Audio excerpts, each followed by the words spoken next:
ሰላም ጋይስ እንዴት ናችሁ? ዛሬ ደግሞ እንዴት የጉግል አካውንታችንን ፓስወርድ ከረሳን ማስተካከል እንደምንችል ነው ማሳያችሁ። መጀመሪያ ወደ ስልካችን ሴቲንግ እንሄዳለን። ወደ ስልካችን ሴቲንግ ከሄድን በኋላ ጉግል ሰርቪስ የሚለውን ፈልገን ወደ ውስጥ እንገባለን። ጉግል ሰርቪስ የሚለውን ነክተን ወደ ውስጥ ከገባን በኋላ ፓስወርድን የረሳንለትን ጉግል አካውንት እንመርጣለን። እሱን መርጠን ማኔጅ ዩር ጉግል አካውንት የሚለውን እነካለን። ማኔጅ ዩር ጉግል አካውንት የሚለውን ነክተን ከገባን በኋላ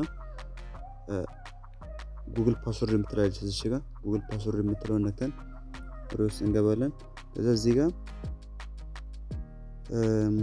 አዲስ ፓስወርድ ማስገባት ትችላላችሁ። የፈለጋችሁትን አዲስ ፓስወርድ ማስገባት ትችላላችሁ።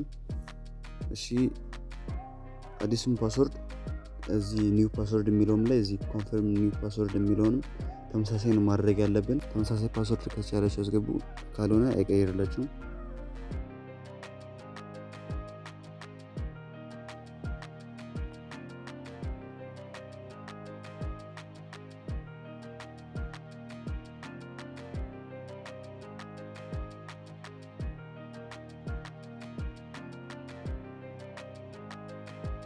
ከዛ ቼንጅ ፓስወርድ የሚለውን እነካለን። ፓስወርዳችን ሁለቱም ቦታ ላይ ተመሳሳይ ካስገባን በኋላ ቼንጅ ፓስወርድ የሚለውን እነካለን። ግን ዩር ፓስወርድ ኢዝ ቼንጅድ የሚል ጽሁፍ እዚህ ጋር ይመጣልናል። ስለዚህ ፓስወርዳችን ተቀይሮልናል። ስለዚህ ጌት ስታርትድ ብለን ወደ ነበረበት እንመለሳለን ማለት ነው። እና ሌላም ባክአፕ ማስገባት ከፈለጋችሁ የጉግል አካውንታችሁን ሴፍቲ ለመጠበቅ ከፈለጋችሁ እዚህ ጋር በሚያመጣላችሁ በተለያዩ ነገሮች ሴፍ ማድረግ ትችላላችሁ። የነበረኝ ቪዲዮ ነው። መልካም ጊዜ